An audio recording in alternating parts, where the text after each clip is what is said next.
When I was a kid, we moved to a middle-income neighborhood. I was the middle child of 3 boys. We had a typical upbringing that most would consider normal. Of course, in our young eyes, we were rich. We went to the local 5-star restaurants nearby. You know them: McDonald's, Whataburger, Burger King, and, if I'm not mistaken, the famous French restaurant Jack or Jock in the Box, as we like to call it. To us, they were 5-star establishments. I was somewhere around 14 years old. My older brother was 2 years older and my other brother was 2 years younger. We were always picking on each other, trying to outdo each other, and generally being a big pain in the ass to our mom and dad. My name is Beetle. Yes, that's my real name, Beetle Cockroach. Parents can sometimes be cruel when it comes to naming their offspring. My older brother's name is Marion and my younger brother's name is Willie. Parents can be very cruel sometimes. But names like these have helped us grow up strong and tough. We were laughed at because of our names, but the laughter was soon replaced by tears when we endured someone making fun of us. 2 houses down from us lived a family who became our friends. We thought we were having a hard time with our names, but they were having a hard time with theirs too. Although their names weren't that unusual, they were named that way. All the male children had the same first, middle and last name, with a first, second, third, fourth, or fifth name attached. G-Pa, as we called him, was Richard Earl Barnhart, the first. Of course, our neighbor's father was Richard Earl Barnhart II, whom we called Pawpaw. Then the oldest boy was Richard Earl Barnhart, the third, whom we called Ricky. Next was Richard Earl Barnhart IV, whom we called Earl, and finally Richard Earl Barnhart V, whom we called Rebel. Now let's move on to the girls. G-Dad's wife, whose name I never knew, we just called her G-Ma. Daddy's wife was Kimberly Victoria Barnhart, who we called Mom. The oldest girl's name is Kimberly Victoria Barnhart II, whom we called Kim, and the second daughter's name is Kimberly Victoria Barnhart III, whom we called Vicky. We struck up a friendship almost immediately. We had a lot in common with the people we now called friends. Well, at least other than what we were called. We were all about the same age, tweens and teens, and we all loved the outdoors. I enjoyed camping the most. Since my early years were spent in a big city, it allowed me to explore other parts of the country, which I really enjoyed. We went camping. We learned how to fish, hunt, swim, canoe, hike, and do all the other things associated with camping. Many times we went camping with everyone, the Barnhards and us. 4 adults and 8 kids, and we all acted like one big happy family. It was amazing to learn that people could get along so well with each other like we did.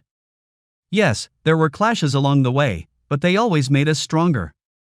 As children, we learned early on that blood and true friendship are very strong bonds that we all hold dear. Since I was the middle child and Kim was the middle child, it seemed like we had a lot more in common. I was 14 and she was 13 when we met, but we developed a stronger bond than any other kids. We could talk about what was going on in our lives and understand what we were dealing with. I could tell her about my girlfriends and she could tell me about her boyfriends. I would tell her about things that could go wrong and she would give me advice on what the girl I was dating really wanted and vice versa. Like I said, we were close friends. By the time we graduated high school, our friendship had not waned. It was time to go our separate ways, so to speak. I graduated from high school in 1972 and Kim graduated in 1973. I went to junior college and was a sophomore when she transferred there as a freshman. It was just like old times, well, almost. College life for me wasn't as easy as high school, but I managed somehow. I couldn't afford to go to school full-time, so my sophomore year I only attended half of my classes, which gave me time to both work and study. Now that you know about my life, I'll tell you how Kim and I started dating. Like I said, I practiced for half a day and then worked as many hours as I could at the local store around the corner where I lived. "Hey, beautiful," I said when I saw her walk into the store one afternoon. "How do you like college life?" With a surprised look on her face, she simply said, "Well, that's really not what I was hoping for." "What do you mean? Isn't your father paying for your first year?" "You should be walking on cloud 9, I declared. Kim said to me, "Well, this really isn't high school, is it? I mean, you have to do a lot more work in class than I thought you would." "Kim," I said, "listen, if you need help, know that I'll be there for you. You and I have been best friends since forever. If there's anything I can do to help, let me know and I'll do it. All you have to do is ask. Do you need any other help? She goes on to tell me how lonely she's been away from her family and how it affects everything around her, and that she doesn't like living in an off-campus apartment with 2 other girls, and so on and so forth.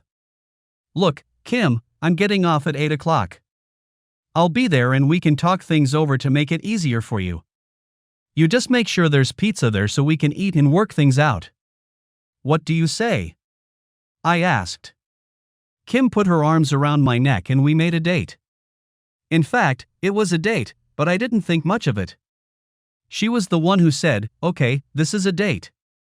We're starting." And here I am, 4 hours later, in the apartment of my best friend since childhood, and all I can think about is what the hell am I doing here?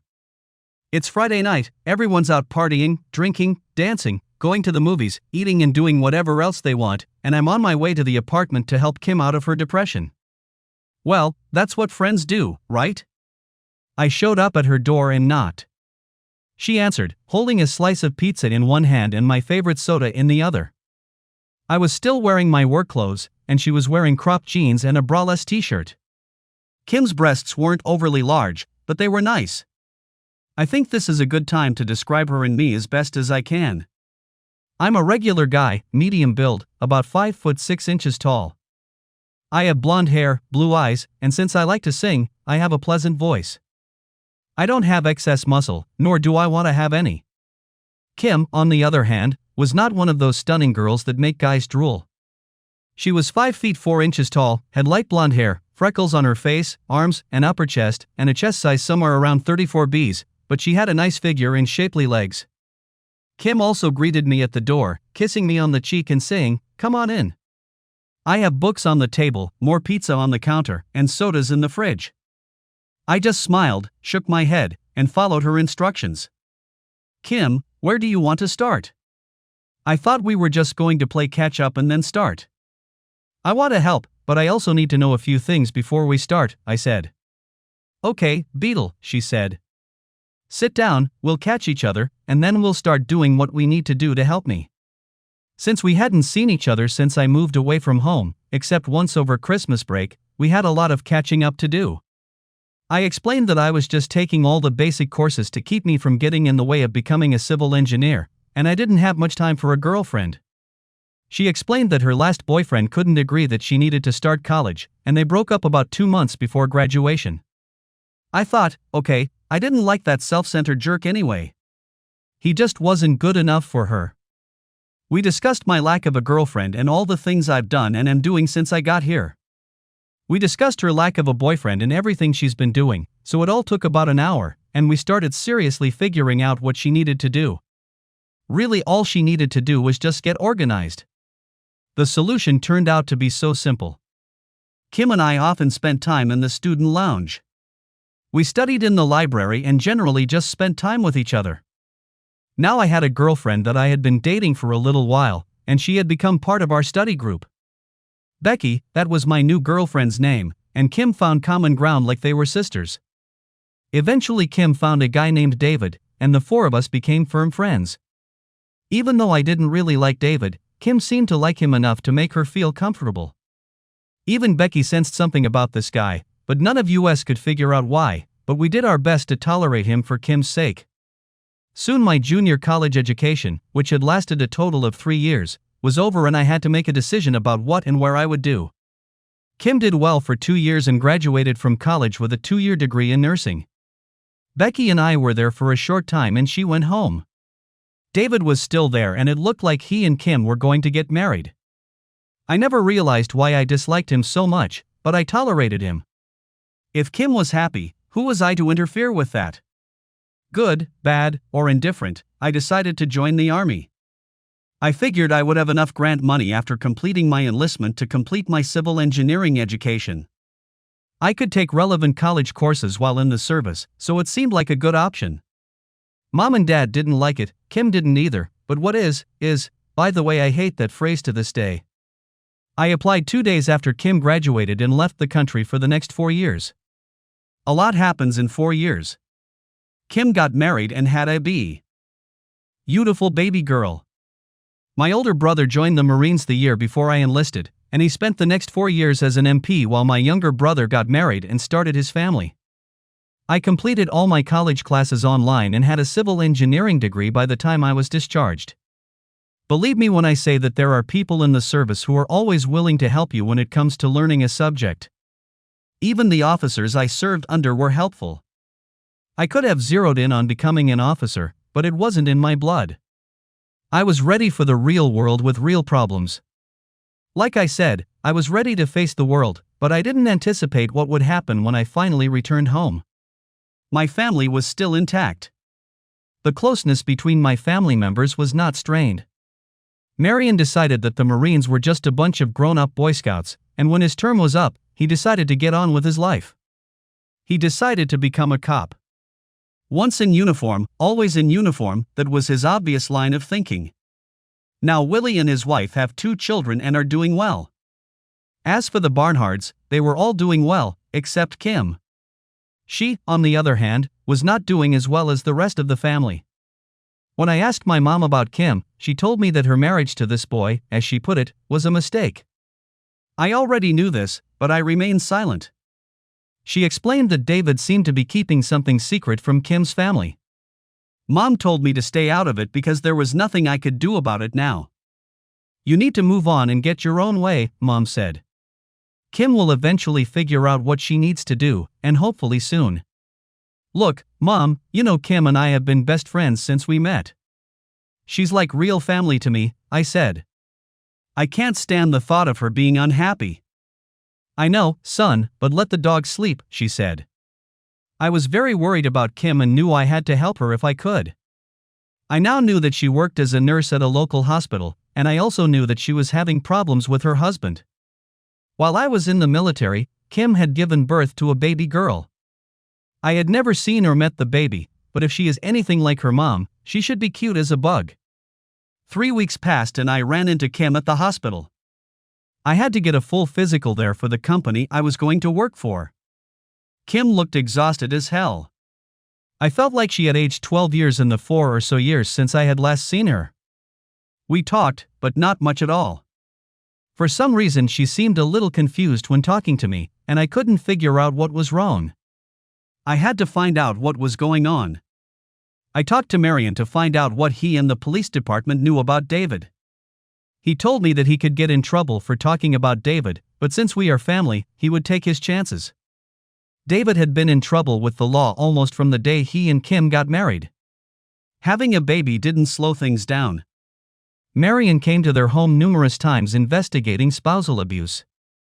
Kim never pressed charges against him, so he was never charged with anything. David also seemed to have a bit of a drug problem. He couldn't or wouldn't hold down a job for long, and the money issue or lack thereof was probably the main cause of their problems. Of course, drugs had to be factored into that factor as well. Marion, is there any way you can get me a list of his felonies? I asked. And while you're at it, give me his work history for the last 4 years. Yes, I can do that easily enough, but what are you going to do with this information? He asked me. I don't know yet, but it would probably be something stupid if you know me, I replied. Besides, I've grown up a bit since I graduated high school. Just don't do anything that would make me have to pay an official visit. Other than that, have fun. And yes, I know you're all grown up now, but when it comes to someone in the Barnhart family, we're all willing to help any of them. About a week later, I got all the information I needed from Marion. David's file cabinet was full of records from the last 4 years, and none of them were good. David turned out to be exactly what I had imagined him to be when I first met him, a real dung heap in human form. Now, being a civil engineer, I knew I could figure out how to destroy his life without hurting Kim or the baby. I needed to start developing a plan of action. I still hadn't met the little girl. She was a little over 3.5 years old now, and she was definitely in a formative period. I didn't want to scar her emotionally, so I had to be careful about whatever I did. I knew I was going to do something and I knew I needed help, but who could I trust and still not get in trouble with the law? As it happens, you develop relationships with many of the people you serve with. Being in the Special Operations Detachment, or Special Operations as we called it, there was a lot we could do. I reached out to a good friend I had met while in the army and we had coffee. He lived only 30 minutes away, so meeting him would not only be good for us, but it wouldn't seem out of the ordinary to be seen together in public. Jimbo and I talked for about 2 hours, figuring things out and discussing the current problem. Beetle, what's your history with this Kim? And why are you so interested in helping her? He asked. Listen, Jimbo, I said. She and I have been best friends practically from the day we met. I like her a lot, and she doesn't need to get into an abusive relationship with anyone. Looks like you might even like this girl, he said. Well, I care for her a lot, but as far as love goes, I don't think so, but maybe. I said. I mean, I've known her for the better part of 10 years, and she and I have discussed girl and guy problems with each other. We gave each other advice that always helped each other. I guess deep down I really do love her. But let's get her out of this situation and then we'll see what happens. Is that okay with you? Okay, Beetle, let's do it, he said. We decided to find out as many details about David as we could. His former employers could give us a lot of information if they opened up. We decided to act as potential employers so they could give us inside information about him. We followed him whenever we could to find out who he was involved with. Known drug addicts and dealers were plentiful.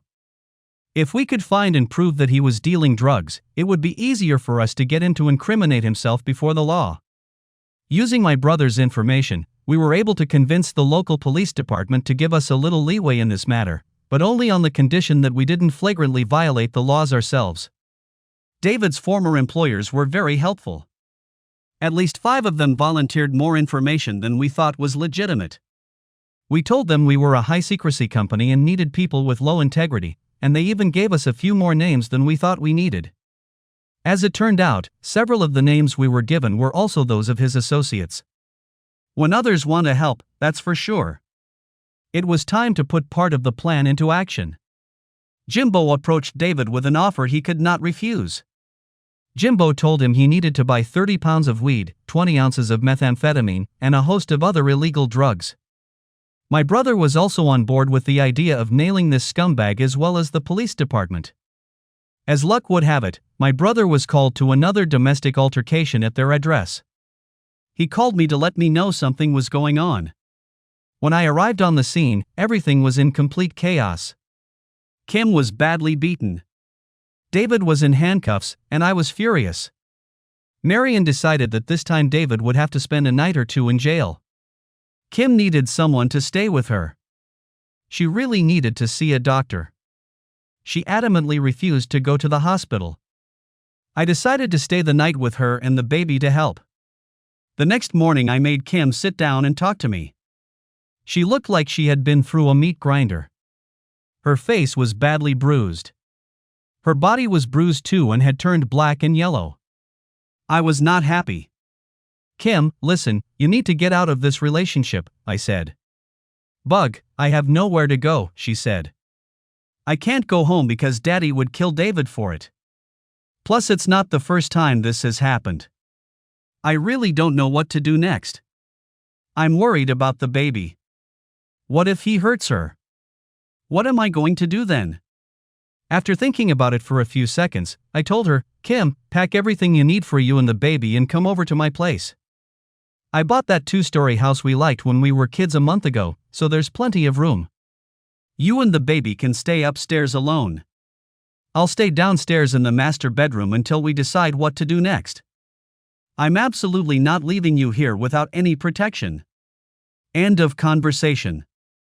Kim agreed to come with me, but she wanted me to understand that it was temporary. She didn't want David and his friends to hurt me. So we decided that the best thing to do was to pack up and leave. So that's what we did. Jenny, that's the baby's name, has settled into the house, but it took Kim a week to get comfortable. Jenny asked about Daddy a few times, but I told her he had to go away for a while. He would be back, and that reassured the girl. Kim, on the other hand, was worried. Since the bruises had finally resolved, she returned to work after almost 2 weeks. She had an understanding head nurse, so all was well at work. David, on the other hand, tried to do his best to find them during that time. I made sure that didn't happen. All of my neighbors knew me and knew something was wrong too, so they all pitched in and made sure Kim and Jenny were safe. They all had my cell phone number at work. Cell phones had just come out, so I didn't have one yet. But I had a pager. Jimbo was just about to set our plan in motion to frame David. I needed to get him completely out of the picture. Turns out he didn't really need our help because he could have done it without us. He got out of jail and spent a few days trying to find the girls. First he went to the Barnhart house, but the daddy quickly sent the guy away. He tried to find her brothers and sister, but met resistance in the form of 2 guns with different calibers. Ricky told me he could move pretty fast when he looked at the end of his shotgun. He seemed to almost give up and went back on the drugs. Jimbo was already watching him closely. By the end of the second week, David had been caught by our city's finest police officers trying to get even by selling Jimbo the drugs he thought he needed. Cooperating with the police department turned out to be a good idea because they caught him in the act. Caught, jailed, charges filed, and bail revoked, everything was working out just fine. The best part was that Jenny didn't have to see her daddy being led away in stainless steel bracelets. When I got home after all these extracurricular activities, I told Kim what had happened. Of course, she started crying again. I didn't know if they were tears of joy, relief, or sadness, but I assumed they were a combination of everything. In the 3 weeks that Kim and Jenny lived with me, little Jenny started crawling into my lap at night to fall asleep. I liked that girl, and I was glad she wouldn't have to put up with David anymore, at least not yet. The following Monday morning I went to work and expected the day to be less eventful. I had never been so wrong in my life. Somehow David had escaped and was on the prowl looking for his wife and child. The police were looking for him and informed me that there was now a warrant out for his arrest for jailbreak. This will add a lot of mandatory time to his sentence when they find him again and he is finally brought to trial. I left work early. I had to make sure the girls were okay. Somehow David's jail cell was unlocked. I didn't personally believe it was a setup, but Marion wasn't going to try to prove it. They didn't have these newer cells that automatically locked when they were closed, only the old ones that had to be locked or unlocked with a key. In any case, David quickly realized that his cell was unlocked and took advantage of the situation. Since rounds were every 2 hours or so, he managed to slip out as soon as the guard was out of sight and out the back door. Whereabouts unknown. It was my brother Marion who called me. Beetle, listen, David somehow escaped today. We don't know where he is, and we don't know what he's capable of, but I suggest you go home and get Kim and Jenny out of here for a while. If you need to go anywhere, go to the hunting lodge. I'm sure you and the girls will be safe there. Stay in touch every night and I'll keep you updated on what's going on. Look, Marion, I've never run from a fight and I'm not going to run now, I told him. Bug, I'm not thinking about you. I'm thinking about Kim and Jenny. There's no telling what he'll do if he catches them with you. We all know it's all innocent, but try telling David that. He won't be thrilled to have his wife and child with you. After a brief pause, he asked, listen, do you still have the gun your father gave you when you went into the army? If so, take it. You might need it. After I explained everything to Kim, she called work and was given the necessary time off. We told Jenny we were going camping. Her eyes lit up so much they looked like saucers. We packed a few things, or at least what we thought we would need for a few days, and made the 2-hour drive to the campground. By the time we arrived, both Kim and Jenny were asleep and darkness was just beginning to thicken. The next morning, after taking inventory of what we had and what we would need, I headed into town to restock. I also stopped by the sheriff's office. We had known him for most of our lives. He was a big teddy bear, unless you were overstepping the law. Good morning, Sheriff Frank, I said as I entered the sheriff's office that morning. How's life out here in the middle of nowhere? Sheriff Frank Knowles is a peculiar man. He can be your best friend or your worst enemy. He's about 6 feet 6 inches tall, muscular as iron, slightly mustachioed, and has the ponytailed haircut that suits most balding guys. Our families have known him for a long time and he has always been a friend to us. Bless my soul if it ain't old Beetle, he said. What brings you to God's country? Going to work the cabin or just here to fish? I hear the fish are biting pretty good down there in the bay. Frank, I'm here about something else. Can we go into your office? I asked. As we walked in and closed the door, I saw a concerned expression on his face. He had a knack for reading most people by just a look. I was no exception. So, what's up, Beetle? He asked. Everything and everyone is fine, or is trouble brewing and I need to know about it? I told him that everything was fine, except for Kim and Jenny. He looked at me puzzled, and I realized that he probably had no idea who Jenny was. I informed him that Jenny was Kim and David's child. That calmed him down a bit, or reassured him until I moved on to telling him about the current situation. Sheriff Frank began, Beetle, I know this is probably a stupid question, but are you armed? And what am I supposed to do? I've known both of your families for a long time. I consider all of you a second family to me. So spill everything you know and let's make things right for Kimmy. Thank you, Frank, I said. And yes, I'm armed, and I thought I knew I could count on you in case of need. We're going to stay in the cabin for a while so Marion and his boys can find David and put that bugger back in jail. I intend to relax a bit, but I need to be on my guard. Do you think I could get a deputy to patrol the neighborhood more, especially after dark? I'll leave the porch light on as a sign that all is well, but if the lights are out, we'll probably need help. After talking to Sheriff Frank and picking up the supplies, I headed back to the cabin. I had forgotten that about 6 years ago we had a new man in our county who had built a cabin about a quarter mile from our cabin. He always seemed friendly enough and never threatened anything. Mom and Dad liked him so much that they gave him an extra key to the barn and shack in case he needed anything. When I got back to the shack, I saw the truck parked outside the shack. I grabbed the gun I had and slowly walked over to the shack, hoping everyone was still okay. I wouldn't be able to forgive myself if something went wrong. Mr. Johnson and Kim were chatting like long-lost relatives. I was greatly relieved to see him. I knew he'd have our backs, too. Hello, Mr. Johnson, I called out. How are you doing without us constantly pestering you? Boy, you scared me. Laughing, he said. Mr. Johnson was an elderly gentleman who, if he liked you, would give you the shirt off his back or, as he often said, off my mother's back. He was a very pleasant old man. He was probably in his 70s or somewhere in that neighborhood, and he never told us how old he was. His wife had died 3 years before we met him. When we met, he was halfway through building his cabin. Kimmy was telling me about a little problem. Baby Jenny is just adorable. What can I do to help? He asked. Mr. J, I began. I've already talked to Sheriff Frank, and he's going to have his deputies make a few extra rounds in that direction for the time being. As you can see by what's in my back pocket, I've come prepared for just about anything. By the way, do you still have shotguns and rifles stored in your gun cabinet? I'd rather have them and not need them than not need them and not have them. Of course I'll bring them when I'm invited over for a meal tonight. I'll bring more ammunition if I have to, he stated emphatically. I don't know exactly how Kim felt in that moment, but I know it was nice for her to have friends who have your back no matter the situation. Dinner was hot, spicy chili with beans and cornbread. Mr. J loved every spoonful.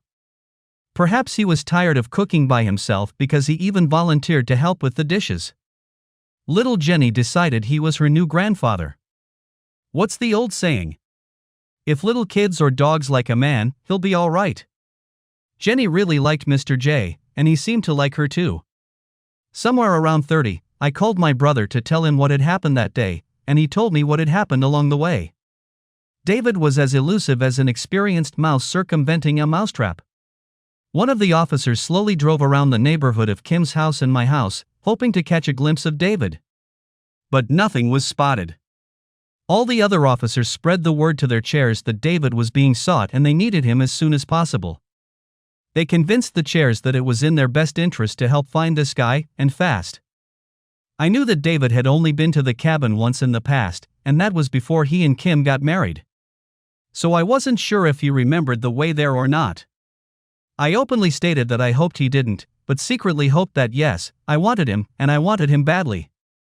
Mr. J left around 9 p.m. and was heading through the woods when we heard a very loud WOP and saw the blue and red lights of the deputy sheriff's car.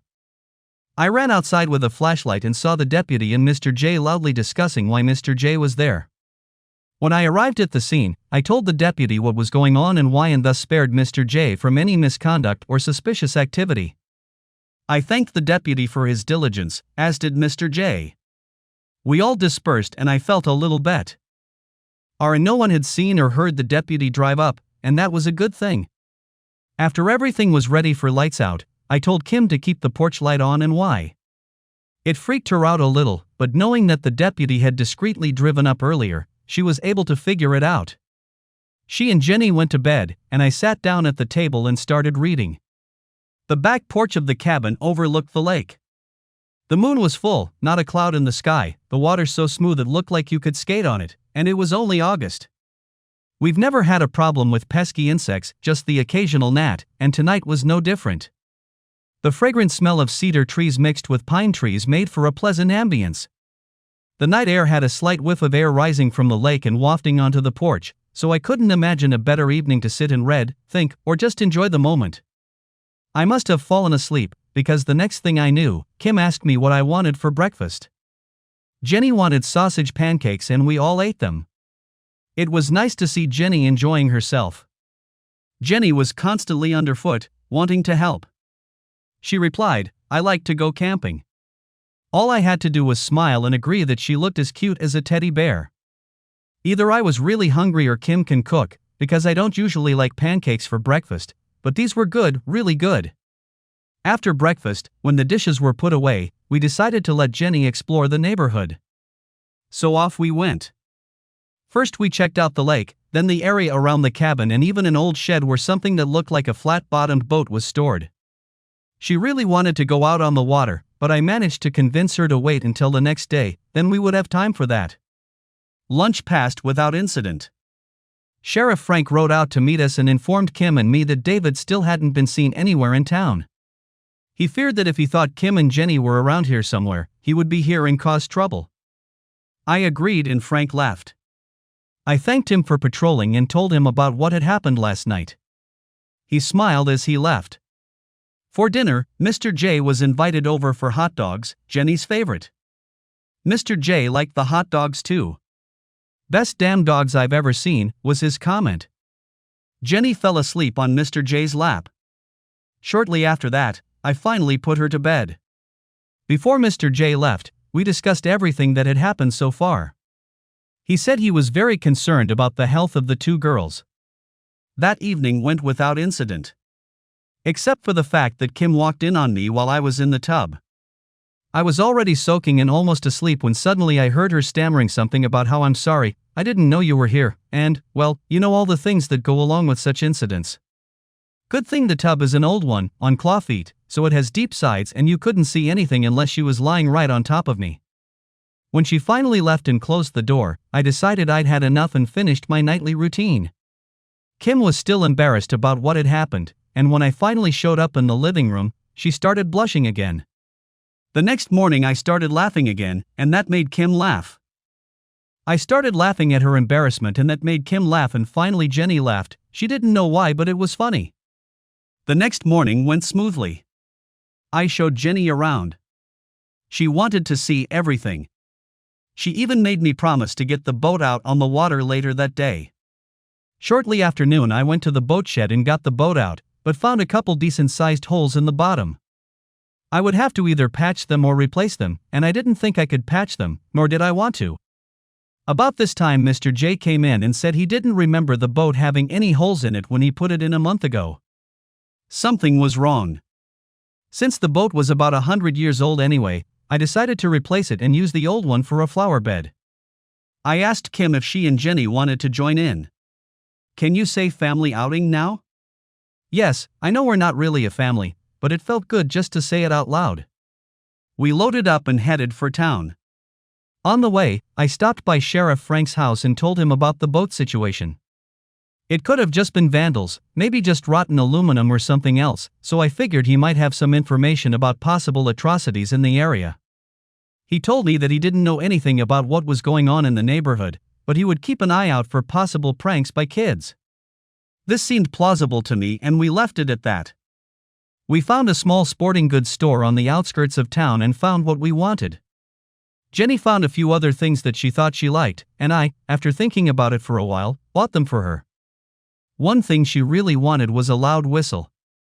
You know, the kind that policemen use. Naturally, she had to practice using it on the way back to the cabin. When we finally launched the boat, Jenny was beyond excited.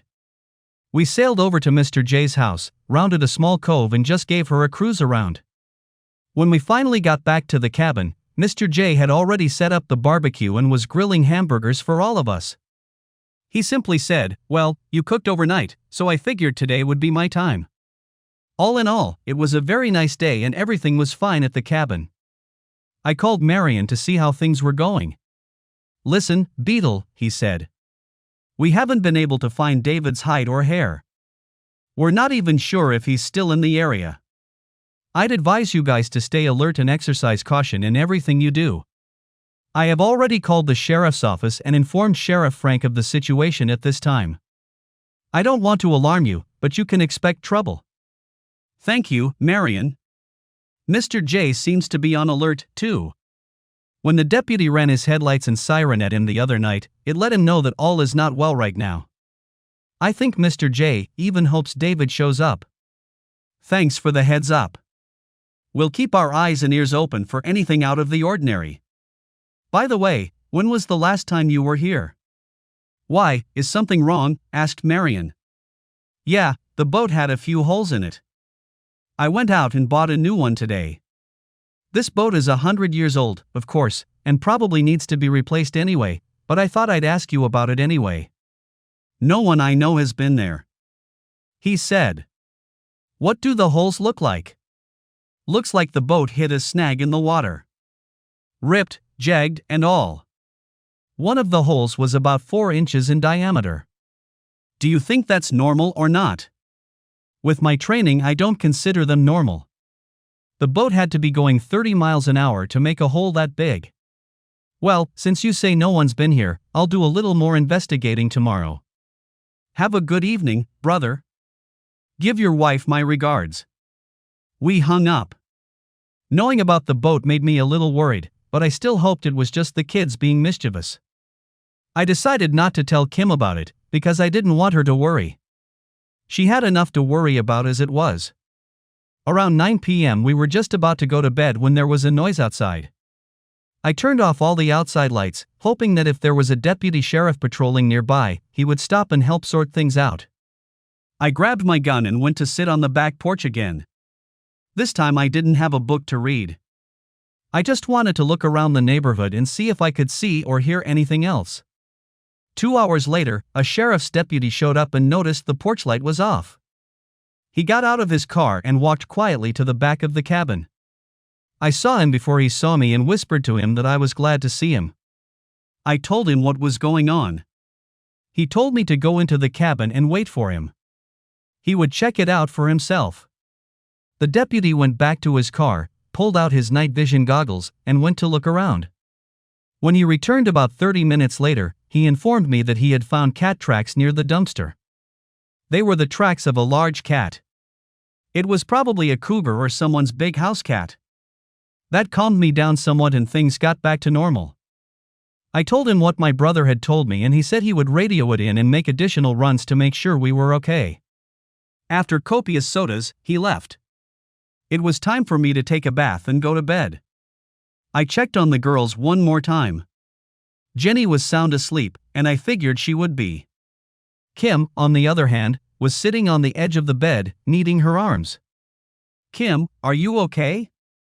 I asked. "Yeah, when I heard the noise outside and then you grabbed your gun and went outside, I got worried. Bug, you've done so much for me, I don't even know how I can repay you," she said. "We have nothing to repay. We've been best friends for a long time. I know you'd do something like this for me if the shoe was on the other foot. Since you're both okay, I'll take a bath and go to bed. But there's one thing I want to ask." "What?" "Do I have to lock the bathroom door today?" I laughed, turning around and heading downstairs. Haha, was her only response. Now that I knew she was aware of my presence in the tub, I figured I could soak in it longer than last time. I was just finishing up when there was a knock on the bathroom door. Kim couldn't sleep and wanted to talk. I told her to give me 10 minutes and we could talk on the back porch. The night was too good to waste by sleeping all the way through. She began by saying, "Bug, why? Why is this happening to me? When I married David, I thought everything was going to be okay. For a while it was. But just before Jenny was born, he started being mean to me. I was afraid Jenny would be born with some kind of birth defect. He never hit me, but he pushed me around a lot. He started to scare me. If Daddy found out what was going on, I think David would be dead by now.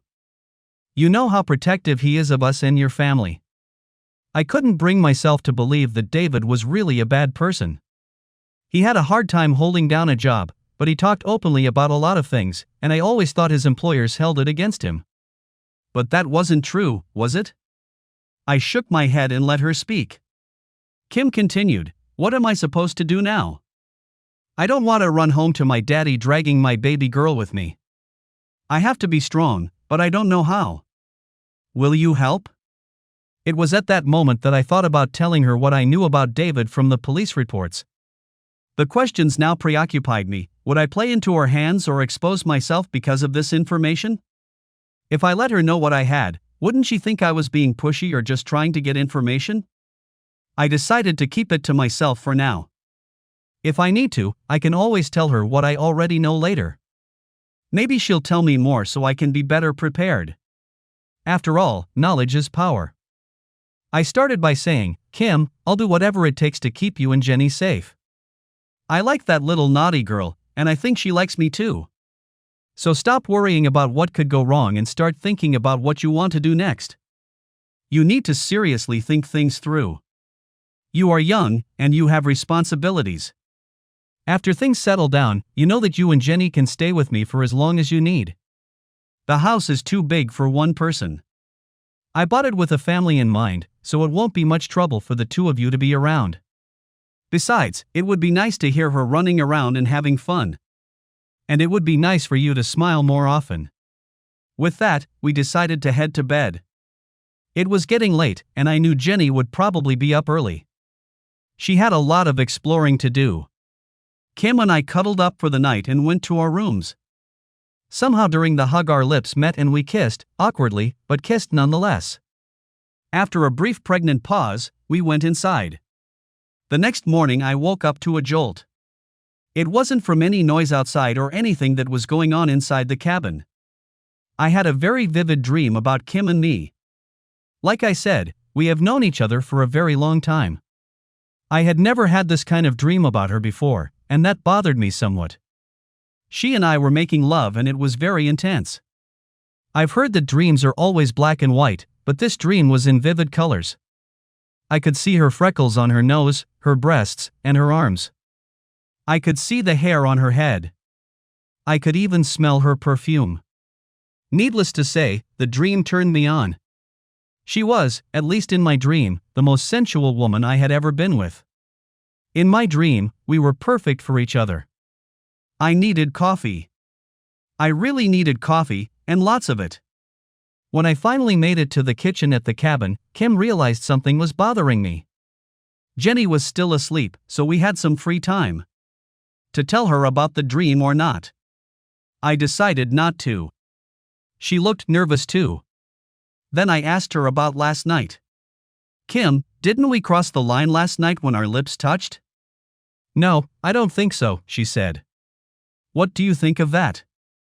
I asked her. I felt a little awkward at first, but then I decided it was a random act and just let it go last night. But I dreamed about it. "Kim, what did you dream about?" I asked. I'm embarrassed to even tell you. But it wasn't an unpleasant dream. In fact, it was a pleasant dream. I haven't had one like that in ages. But I'm not going to tell you about it right now. We have other things to do. Do you mind? She asked. Yeah, I understand, I told her. Besides, I had a crazy dream last night, too. Maybe someday I'll tell you about it, too. Jenny walked in, wiping her eyes and asking what we had for breakfast.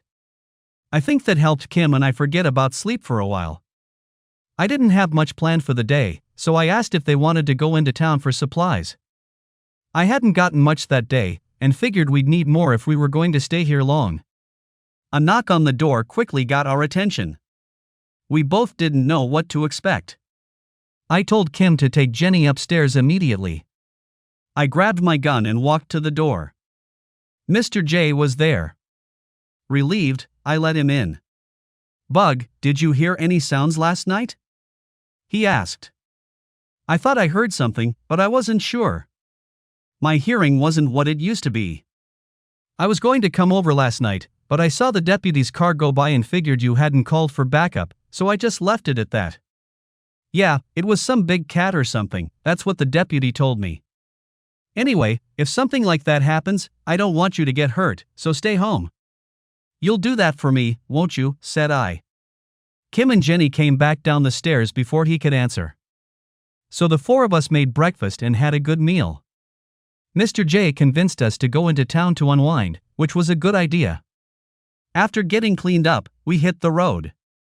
On the way into town, Kim got scared. "Kim, what's wrong?" I asked. "That's David's car," she said.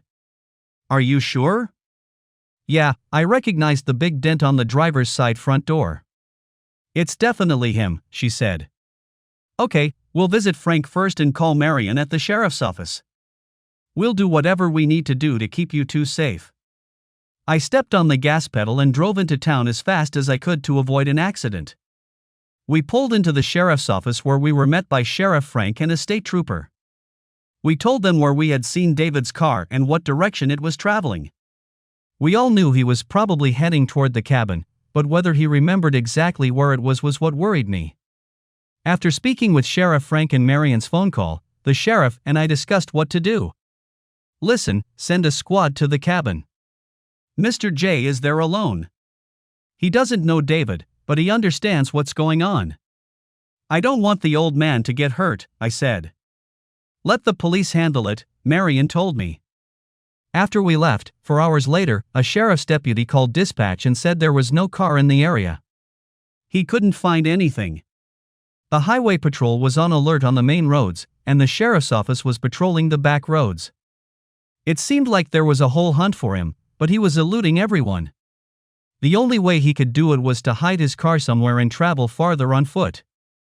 At this time I started to worry about Mr. J and told Sheriff Frank I was going back. I needed to check on the old man. Kim and Jenny were taken to Sheriff Frank's house so his wife could watch them until we were sure he wasn't near the cabin.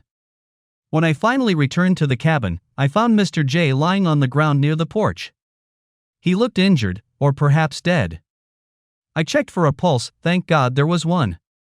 I grabbed my gun and Mr. J's shotgun and started looking around. There were no cars nearby, so I wasn't sure.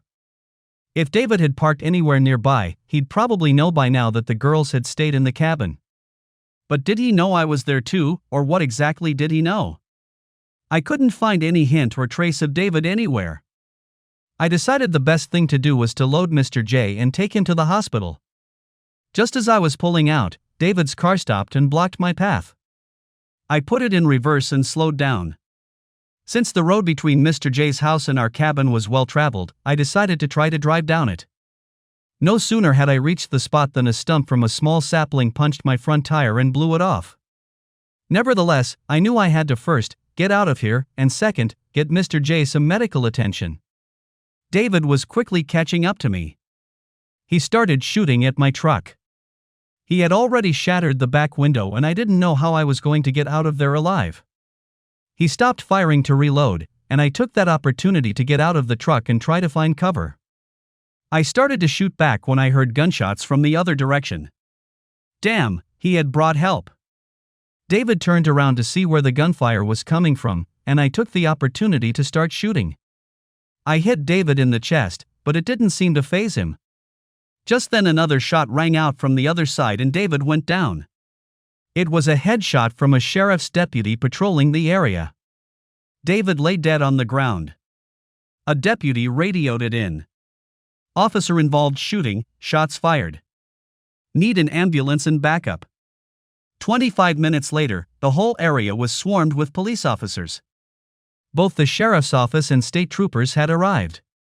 David was pronounced dead on the spot. Sheriff Frank was there, too. Bug, the girls are fine. Kim doesn't know it yet. I asked my wife to turn off the scanner before I left the house. I didn't want the girls to worry in case something like that happened. Are you okay? Sheriff Frank asked. Yeah, I'm fine. What about Mr. J? Is he okay? I asked. Sheriff Frank tells me he just has a bump on his head. His head will probably hurt for a while, but he'll be fine. The medics told me it's just a superficial wound, so don't worry about him too much. Can you fix your truck or should I call a tow truck? Call a tow truck, I said. Have them tow it into town to install a new tire. If I can get to town with you, I'd really appreciate it. Besides, I don't think I can drive right now, I'm a little shaky. It looks like I'm going to need a new rear window, too. We, the sheriff and I, needed to let Kim know that David was now completely out of the picture. Sheriff Frank told me that the crime scene guys will clean up the scene so you won't even know anything happened. Just a few ruts in the ground where the tow truck was supposed to be, and that's it. When we pulled up to the sheriff's house, his wife and Kim ran out of there. Jenny was napping. We too. LD Kim what had happened, but we wouldn't be able to get back to the cabin until the next day. I called Marion and let him know about it. Kim and Jenny's problems seemed to be a thing of the past. Kim began to cry. I didn't know if they were tears of sadness or tears of relief. I could almost see her whole body relax as we told her that David was gone. We spent the rest of the afternoon and evening at Sheriff Frank's house with him and his wife. Since we couldn't go back to the cabin and I didn't have my truck, we were invited to stay the night and we graciously agreed. Mr. J spent the night in the hospital under observation. Personally, I thought the day ended well for everyone, especially little Jenny, well, except maybe David. True, Jenny won't have her father around now, but what impact could he have had? The next morning Frank drove me to my truck. I paid the tow truck bill and the new tire and drove back to Frank's house. It would take about 3 hours to deliver the window, so I left without it. I could always come back to town later. Frank's wife, Kim and Jenny were already waiting for me. They offered to buy me breakfast. I knew Kim and I needed to talk about everything, but I didn't know when we would have time. Frank's wife, Jean, settled the argument for us when she asked Jenny if she wanted to stay the night at Aunt Jean's. Jenny was absolutely thrilled. I threw Aunt Jean a grateful look and we left. Kim and I went back to the cabin to take care of business. We stopped by the hospital to pick up Mr. J. He was happy to see both of us. Mr. J, what happened yesterday that got you knocked out? I asked. Beetle, he began. I heard this old car go by my house. I didn't know who or what, so I just took the old Bessie and headed over. That's when I saw this beat-up car and I knew it was bad. As I was trying to get to the back door, my headlights went out. That's all I remember. The next thing I remember is being in one of the meat trucks and getting to the hospital. We're all glad you're all right, I said. But if there's ever a next time, stay home until the cavalry arrives. We don't need to hear you trotting around, badly wounded. After dropping Mr. J off at his house, we finally made our way back to the cabin. I made a mental note to clear the road between our two locations of anything that might damage the tires in the future. Kim and I walked into the cabin. It was still early, as night had not yet fallen. We decided to go for a swim. I wore an old swimsuit that I had in the cabin, but Kim had nothing. She decided that a bra and panties would suffice. After all, that's all a swimsuit covers, isn't it? She stated emphatically. We kind of walked down to the lake and got in the water. That's when it dawned on her and me that when white underwear gets wet, it becomes transparent. Well, it's too late for modesty now. We swam and just lay on the dock for about 2 hours before we decided to go inside to clean up and eat something. Kim told me to clean up while she made something to eat. so I headed for the bathroom. This time I didn't even think about getting her wet.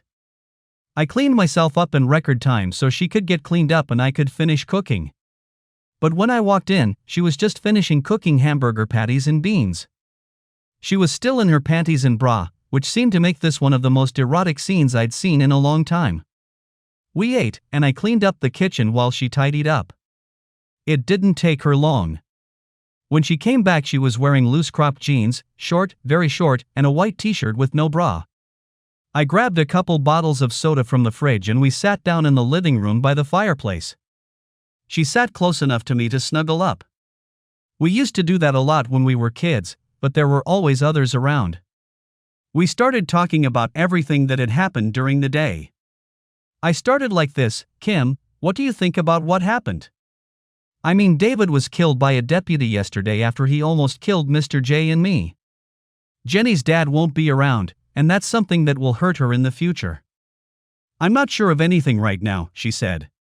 All I want to do is not think about anything. I want to just mentally shut down and relax. I know I have to face the facts, but right now I don't want to think about anything. I hope you understand what I'm trying to say, because I don't think I know what I'm trying to say. Why don't we just relax and not think about it for now? Of course, Kim, I said. Then I put my arm around her shoulders and pulled her to me. We sat in silence until the phone rang and scared the hell out of both of us. I answered, "Hello? Beetle, is everything okay in there?" Marion said there's some trouble up there. Do you want Daddy and me to come up or what? Mom asked. No, Mom, it's okay now. It's been a long 24 hours, and right now all any of us need is some sleep. If you don't mind, I'll give you all the dirtiest and juiciest details when we get home in a couple days. I have no idea what she and Kim talked about, but it wasn't more than a couple minutes before they finally hung up. She informed me that my mom would call her mom and let her know how we were doing. Kim then snuggled back against me and we both dozed off. A few hours later, I was awakened by Kim snoring and released from her embrace.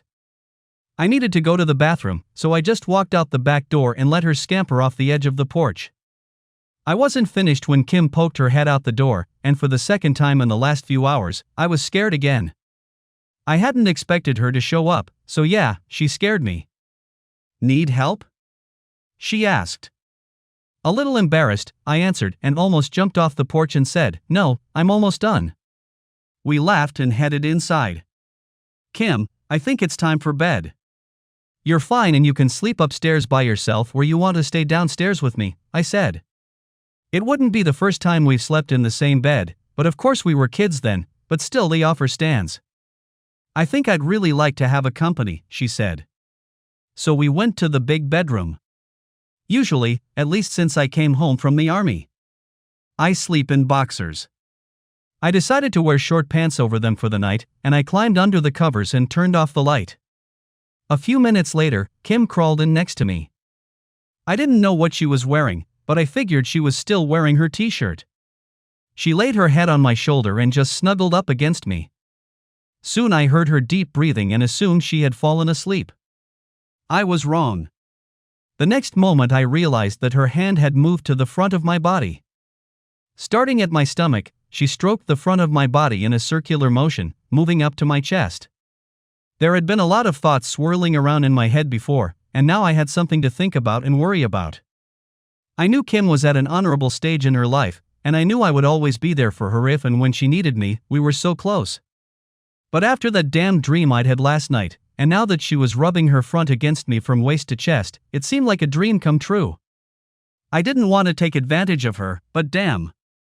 I think we both finally fell asleep. During the night, I needed to go to the bathroom, so I got out of bed. When I returned, Kim was sitting cross-legged in the Indian way. The lights were off in the room, but the moon was still shining brightly, and I could see her just as well as she could see me. "Bug," she said. "Make love to me." "Kim, are you sure you want to do this?" I asked.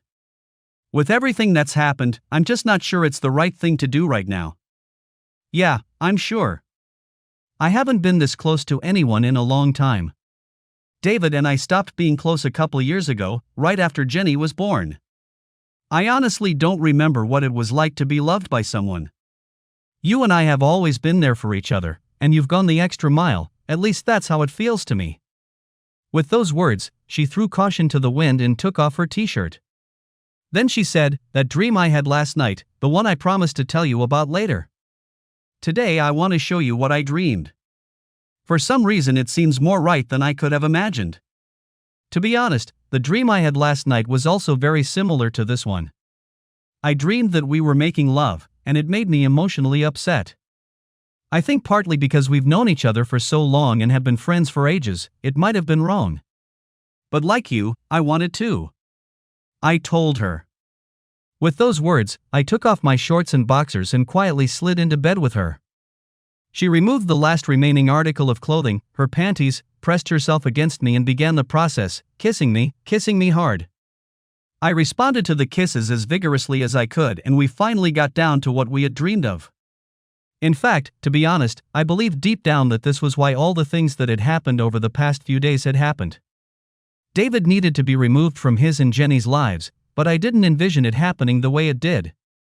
Watching other people I'd known in the past, I knew that divorce from people with low lifestyles always ended badly for the children. But I never thought I would be this close to it. But, like I said, it is the way it is. Sooner or later we all have to face reality. That night Kim and I made love. Not just ordinary lovemaking, but madly passionate lovemaking. We explored every inch of each other's body with light kisses and gentle caresses. After the 2 to 3 hour nap we had arranged for ourselves earlier, we didn't get any more sleep. After we were done with the dawn of a new day, I felt that it was also the dawn of a new life for both of us, or should I say all three of us, including Jenny. I won't go into the details of what we did that night, but I know we both enjoyed it very much. Some things are not worth discussing with others. "Bug, where are we going to go now?" she asked. "I like this, I like the feeling, I like what we've had in the past, and I hope we have a future. I have so many things on my mind, but I know this is the present." "Say something, damn it." "What can I say?" replied I liked last night. I just want to make sure it's real. If something like that, last night, can ruin the relationship we've always had, then no. But if our love for each other has been real all along, why didn't we say so years earlier? To answer your question about where we go from here, I don't know. I like the way I feel right now too. I want it to continue. But, and there is always a but, we both have to think about Jenny and how she will react. I like this baby, so she needs to know what's going on. We can talk it all the way through, or we can just go for it. The conversation ended quickly when Mr. J decided to show up that morning earlier than I thought or even hoped. I put on my shorts and got up to let him in while Kim went to the bathroom to clean up and get dressed. He just wanted to make sure everything was okay here and let us know he was feeling much better. His head was still a little sore, but as he said, I was hit harder than before. When Kim came into view, we both just stood there looking at her. There was a radiant beauty about her that I hadn't seen in a long time. Mr. J noticed something about her, too. "Kimmy, you look very beautiful this morning," he said. He looked at me, winked, and smiled broadly. Kim and I grinned like the Cheshire Cat from Alice in Wonderland. We both knew we were being figured out, but it didn't matter to us at the moment, because we were both pleased. After a thorough investigation by the county sheriff's office and state police, everyone was exonerated. We were told we could leave when we were ready. For whatever reason, Kim and I just weren't ready to leave. We both wanted and needed to talk things out. We drove back to town to get the rear window replaced and then went to pick up Jenny to bring her to the cabin late in the afternoon.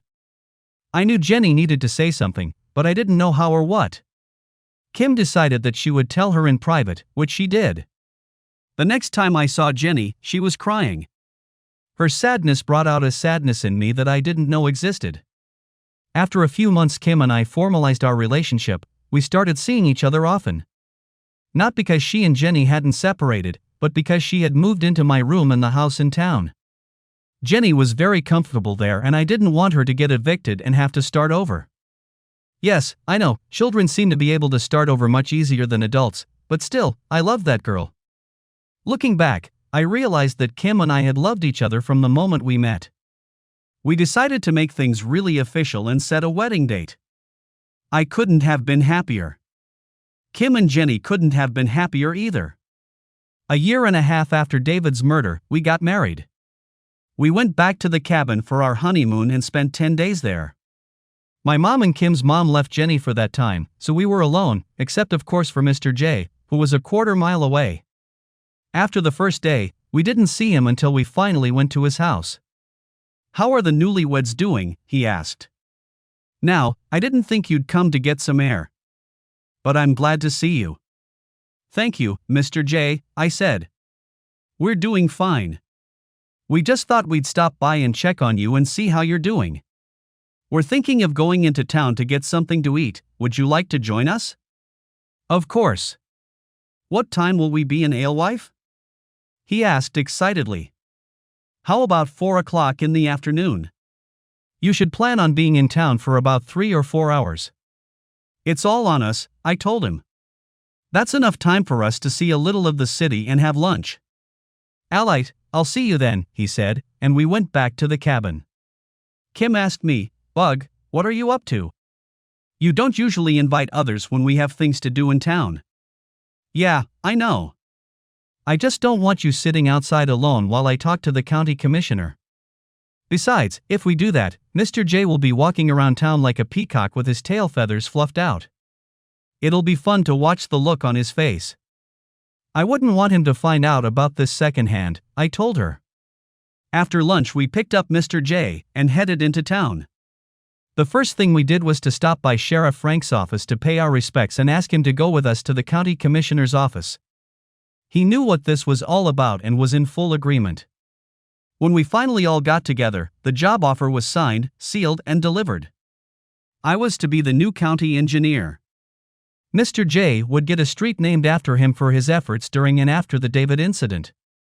The sheriff will make sure Mr. J gets a ride in the sheriff's car during the next town anniversary parade. You see, Mr. J became a kind of honorary hero because he saved the lives of young kids at the lake 5 months after David's incident. Those kids belonged to the governor of the state. Mr. J didn't think he had done that much, but the governor did. I would think so, too, if I were in my position. A new hospital had opened in the county, and since I was going to be the county engineer, they offered Kim a position as one of the staff nurses.